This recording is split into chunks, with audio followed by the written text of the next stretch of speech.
everyone, I am Dr. Jagjit, I am history teacher. आज BA1 semester 2 का chapter 5 foundation of Mughal rule, Mughal राज्य की स्थापना। और मुगल राज्य की स्थापना जो है भारत में बाबर ने की है 1526 ईस्वी में। इसके सब टॉपिक्स जो हैं political conditions of India on the eve of Babar's invasion, कि बाबर ने जब भारत के ऊपर हमला किया है, हमले तो उन्होंने 1519 में स्टार्ट किए हैं, जो फाइनली अपना राज्य इस्टेब्लिश करने के लिए हमला किया दैट वाज इन 1526 1526। उस समय भारत के राजनीतिक हालात, मतलब उसके सामने कौन कौन से राजा थे। तो बाबर जो है, इनके अपोजिट, इनके साथ में, इनके टाइम पे जो राजा थे भारत में, वो मेन है राजस्थान के राजा। राजस्थान में राणा संग्राम सिंह और राणा मेदिनी राव, राजा मेदिनी राव, और इसके अलावा एक मुस्लिम बादशाह भी है महमूद।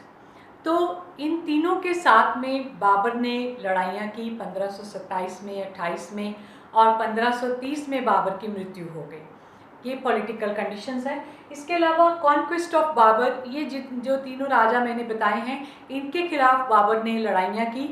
राजा संग्राम सिंह के खिलाफ इन्होंने कानवाहा की लड़ाई, राणा मेदिनी राव के खिलाफ इन्होंने चंदेरी की लड़ाई, और महमूद के खिलाफ इन्होंने घाघरा की लड़ाई जो है वो की है। उसके बाद में success, causes of his success, उनकी इन सारी लड़ाइयों में जीत हुई है और सफल रहे हैं। बहुत थोड़ी सी सेना थी, बहुत कम साधन थे इनके, फिर भी बहुत सफल रहे। उसके कारण क्या है? सबसे बड़ा कारण बाबर का बहादुरी वाला नेचर, स्वभाव। दूसरा, बाबर जो है कभी भी जल्दी हार नहीं मानते थे। तीसरा, बाबर का मोटिवेशनल नेचर, इनके सिपाही जब हार मान जाते थे तो ये इनको मोटिवेट करते थे। चौथा, बाबर का तोपखाना, जो कि एक नई चीज़ थी भारत के लोगों के लिए। हमारे यहाँ के लोग जो हैं ये तलवारों से, भालों से और दूसरे हथियारों से लड़ते थे, पर तोपखाना अभी नहीं था। इसके अलावा तुलगुमा सिस्टम, तुलगुमा विधि जो है, ये लड़ाई करने का एक ढंग था कि सेनाओं को अलग अलग भागों में बांट के दूसरे सामने वाले व्यक्ति की सेना को चुनौती देने का नाम था ये सारे के सारे कारण थे। और इसके अलावा जो भारत के राजाओं में क्या प्रॉब्लम थी कि उनमें आपस में यूनिटी नहीं थी। वो हमेशा झगड़ा करते रहते थे, इकट्ठे नहीं होते थे, कभी भी दूसरे का नुकसान देख के खुश हो जाते थे। ये चीज़ का फ़ायदा उठाया और बाबर जो हैं हर एक लड़ाई में सफल हुए। फाउंडेशन ऑफ मुगल रूल में अगर हम बात करते हैं तो व्हाट इज़ मुगल? मुगल शब्द अपने आप में, कई लोग जो हैं इसके बारे में ये बोलते हैं कि ये एक ऐसा ट्राइब था जो सेंट्रल एशिया में से आया था। सेंट्रल एशिया का एक लड़ाकू कबीला था मंगोल ट्राइब, उन्हीं से संबंधित व्यक्ति था बाबर। बाबर जो है ये अफगानिस्तान की तरफ से आया, भारत में आके इसने अपना राज्य इस्टेब्लिश कर लिया, और ये मुगल कबीले से ही बिलोंग करता था। पर भारत के लोग मुगल, जो मंगोल है, मंगोल को थोड़ा उनको प्रोनाउंस करने में दिक्कत आई, मंगोल, मुगल, मुगल बन गया इनका जो नाम है। तो मुगल राज्य के नाम से ही ये ज़्यादा प्रचलित हुए, बहुत ज़्यादा इनकी जो नाम है वो मुगल राज्य के नाम से जानी जाती है। तो बाबर जो है, ही was the founder of Mughal empire. अब बाबर कौन है, कैसे भारत में आया, ये बात हम करेंगे। बाबर सेंट्रल एशिया से आया है, अफगानिस्तान की तरफ से आया है। अफगानिस्तान में फरगना नाम की जगह पे उसका जन्म हुआ है, और उनके फादर जो हैं शेख मिर्ज़ा, इनकी मदर के अलावा और भी पत्नियां हैं, तो इनके कई सौतेले भाई भी थे।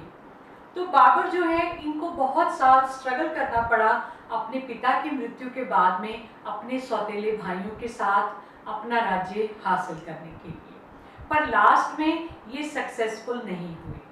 तो बाबर जो है, बाबर बहुत छोटी उम्र में बहुत बढ़िया जो है शिकार खेलने लग गए थे, हथियार बहुत अच्छा चलाना जानते थे, निशाना बहुत अच्छा था इनका, और इनका असली नाम जो है ये बाबर नहीं था।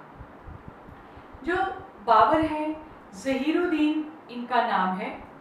तो ये अफ़गानिस्तान में अपने दोस्तों के साथ एक बार शिकार खेलने गए, तो सामने से शेर आया, इनके दोस्त भाग गए, पर इन्होंने मुकाबला किया और इनके दोस्तों ने इनको नाम दिया बाबर। बाबर मतलब बब्बर शेर, जो शेर से भी बड़ा है। उसके बाद में इनका जो नाम प्रचलित हो गया वो बाबर के नाम से ज़्यादा प्रचलित हुआ।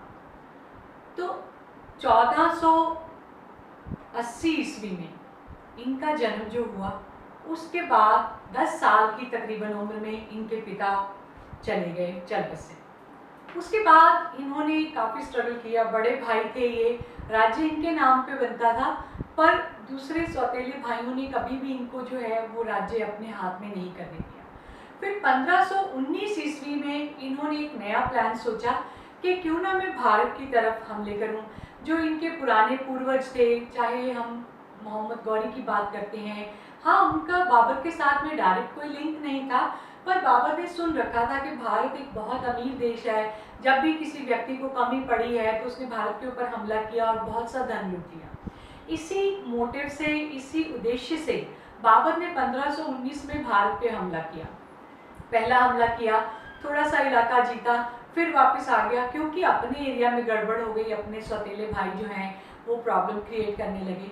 तो 1519, 20, 21, 23, 24 इन्होंने इन सारे सालों में 5 बार भारत के ऊपर हमला किया। हमला करते, थोड़ी देर बाद वापस आ जाते, फिर हमला करते, फिर वापस आ जाते। तो इधर उधर आना जाना लगा हुआ था इनका। तो 1524 में जब बाबर अफगानिस्तान पहुंचे, तब इनके हाथों से इनका अपना एम्पायर, फरगना का सारा इलाका छूट चुका था। वो सारा का सारा इलाका इनके भाइयों के हाथों में आ गया। अब बाबर के पास कुछ भी नहीं था। भारत पे भी हमला करना, हर बार छोटे छोटे इलाकों को जीतते थे, कोई खास इनको कुछ लग नहीं रहा था कि क्या करेंगे। पर मोटिवेशनल पर्सनालिटी थी ये, आगे बढ़ना चाहते थे कि कुछ ना कुछ तो करेंगे। ऐसे में इनको एक इनविटेशन आया भारत की तरफ से। भारत में जो पंजाब के गवर्नर थे, उनका बेटा दिलावर खान, वो इनके पास में आया अफगानिस्तान में कि आप भारत आइए और पंजाब पे हमला कीजिए। पंजाब जो एंट्रेंस पड़ता था अफगानिस्तान की तरफ से अगर भारत में आते हैं, तो ये बहुत हैरान हुआ कि कौन कहता है कि हमारे इलाके के ऊपर आप हमला करो। तो बाबर चालाक बहुत थे, मान लिया कि चलो ठीक है, आप कहते हैं तो मैं हमला भी करेगा। धीरे धीरे उसके मुंह से निकलवा लिया कि वो क्या चाहते हैं। उसने बताया कि पंजाब पे आप हमला करोगे और मेरे पिताजी जो हैं, फिर हम अपनी सेना लेके आपके साथ में दिल्ली बढ़ जाएंगे और दिल्ली में जो बादशाह है इब्राहिम लोदी, उसके ऊपर हमला करेंगे और दिल्ली का इलाका मेरे पिताजी के अधीन आ जाएगा। आप तो अफगानिस्तान वापस चले ही जाओगे। तो बाबर को इस बात में बहुत अजीब लगा कि ये इनको लगता है कि मैं हर बार वापस चला जाता हूँ तो इस बार भी चला जाऊँगा, ये मेरी मदद चाहते हैं। पर इनको ये पता नहीं है कि आज मेरा अफगानिस्तान में कुछ बचा नहीं है, मैं वापस आके क्या करूँगा। तो बाबर ने ये सोचा कि जो मौका मिला है उसको हाथ से जाने नहीं देना चाहिए, आगे का आगे देखेंगे। तो बाबर ने प्लान के मुताबिक 1525 ईस्वी में चल पड़ा अफगानिस्तान से पंजाब की तरफ। पंजाब पे हमला किया as per the plans. Punjab का जो गवर्नर है वो दौलत खान लोधी, वो हार गया और सेनाएं इकट्ठी हुई दोनों की सेनाएं बढ़ रही हैं दिल्ली की तरफ। तो दिल्ली में बहुत बड़ा राज्य है लोधी राजवंश, जिसका मुखिया, जिसका नवाब, जिसका बादशाह इब्राहिम लोधी है। उसको पता चला कि अफगानिस्तान से बाबर नाम का व्यक्ति आया है, वो सेना लेके आ रहा है दिल्ली में। तो वो दिल्ली से अपनी सेना लेके चल पड़ा और रास्ते में एक जगह पे ये दोनों सेनाएं मिली 1526 में, और वो जगह है पानीपत। तो पानीपत के इलाके में लड़ाई हुई। बाबर के पास जो सेना है वो तकरीबन 10,000 की सेना, पर इब्राहिम के पास में जो सेना है वो 1 लाख से भी ज़्यादा। कितना फ़र्क है, बहुत बड़ा गैप है। पूरी तरह से लग रहा था कि बाबर हार जाएगा, श्योर हो गया था ये बात का। पर बाबर ने ये सोचा हुआ था कि पीछे नहीं हटेंगे, आखिरी दम तक हमें कुछ पता नहीं होता है कि क्या पासा पलटेगा। तो बाबर ने अपने जो उसके लाइफस्टाइल, वहाँ पे उनका वॉरफेयर का तरीके थे, वो सारे के सारे भारत में अपना डाले। उसने सबसे पहला तरीका जो अपनाया, दैट वाज तुलगुमा सिस्टम ऑफ वॉरफेयर। तुलगुमा सिस्टम में क्या करते हैं कि अपनी सैनिक टुकड़ियों बना लेते हैं, सेना को 5 भागों में बांट लेते हैं। जैसे 10,000 की सेना है तो 5 भाग 2-2 हज़ार के, उसमें एक 2,000 की सेना सामने, 2,000 की 2-2 हज़ार के दो इधर, फिर 2-2 हज़ार की सेनाएं इधर। तो हमारी जो भारत में स्ट्रैटेजी चलती थी उसमें सारी की सेना कूद पड़ेगी युद्ध में। तो इब्राहिम की सारी सेना, इतनी बड़ी सेना सामने से आ रही है, तो बाबर के 2,000 व्यक्ति नजर आ रहे हैं। तो सेनाएं सामने से देख के खुश हो गई, इब्राहिम की सेना के इतने कम लोग हैं, हम इनको हरा देंगे, खत्म कर देंगे। तो वो सारे के सारे लड़ने में पड़ गए। इतने में क्या है कि 2,000 सैनिकों से 1 लाख लोग लड़ रहे हैं, पर स्टेमिना सबका यूटिलाइज हो रहा है, सब एग्जॉस्ट हो रहे हैं, थक रहे हैं। इसके बाद में पीछे से बाबर जो है उसकी तोप खाना है, उसके पास में तोपें हैं। तोप खाने की क्या खासियत है कि एक तोप का गोला जो है उससे कई लोग इकट्ठे एक ही समय पे मर जाएंगे। धुआं ऐसा फैलेगा कि धुएं से लोग मर जाएंगे, नहीं तो बेहोश हो जाएंगे, बहुत ज़्यादा नुकसान होगा। तो बाबर ने ऐसे करके जब ये 2,000 सैनिक मरे या ख़त्म हुए या वीक हो गए, तो दूसरे 2-2 हज़ार की दो सेनाएं, उनकी सेना कमज़ोर होती जा रही है, इनके फ्रेश सैनिक आगे से आते जा रहे हैं। तो ऐसे करके ये तुर्गुमा सिस्टम और तोप खाना, तोपें पहली बार इंट्रोड्यूस की गई थी बाबर के द्वारा। इसके बदौलत बाबर ने पानीपत की लड़ाई में जीत हासिल की और आगे चल के दिल्ली के ऊपर झंडा लहरा दिया अपने एम्पायर का। और दौलत खान लोधी, जिसको लगता था कि ये वापस चला जाएगा, इसने दौलत खान लोधी को बोला कि ये तुमने गलत किया, पर मैं फिर भी तुम्हें पंजाब का गवर्नर रहने दूंगा।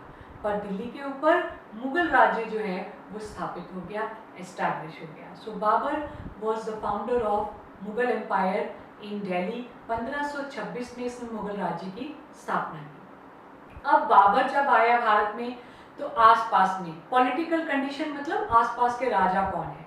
राजस्थान में राजपूत राजा हैं, जिनमें ज़्यादा पॉपुलर नेम जो है वो है ये मेदिनी राव है, जो ये राणा संग्राम है।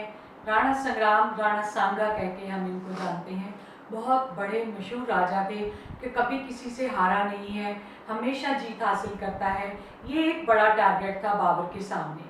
फिर चंदेरी का इलाका और उनका राजा मेदिनी राव, फिर घाघरा का इलाका और उसका जो बादशाह है वो एक मुसलमान ही था। तो इसके अलावा बंगाल में जो खलजीज हैं उनका राज्य था। तो ये बाबर के सामने ये सारी पॉलिटिकल कंडीशंस थी जिनको उसने फेस करना था। तो बाबर 1526 में दिल्ली के ऊपर झंडा लहराया।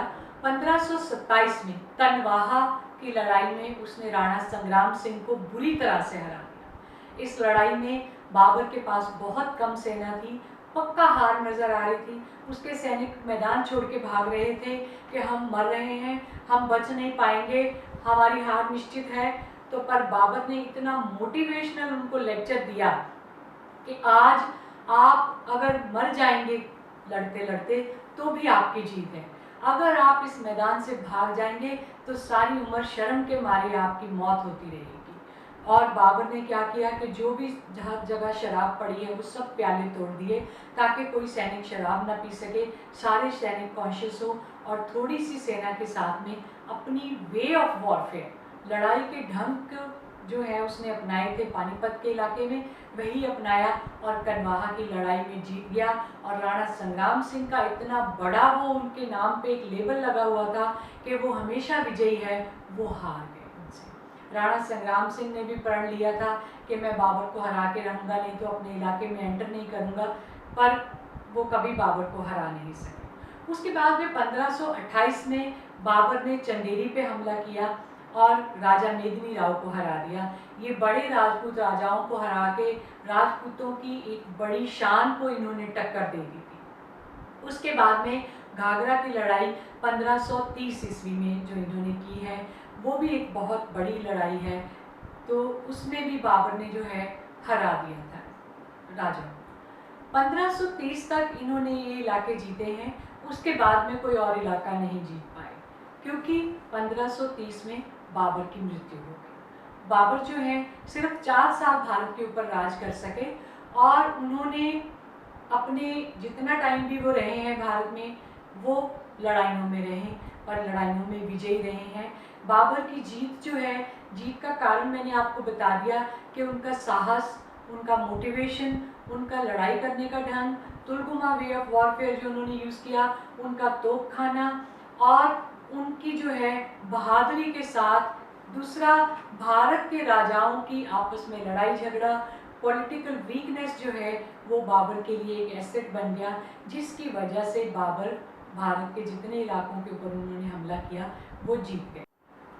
Thank you for watching. ये जो मेरा वीडियो है इसके नीचे डिस्क्रिप्शन बॉक्स में मेरा गूगल क्लासरूम का क्लासरूम कोड है और इसमें आपको और भी ये सारे BA1 के सिलेबस के साथ रिलेटेड मटेरियल आपको मिल जाएगा। अगर आपको वीडियो अच्छा लग रहा है तो इसको लाइक कर दीजिए, शेयर कर दीजिए और सब्सक्राइब कर दीजिए। Thank you.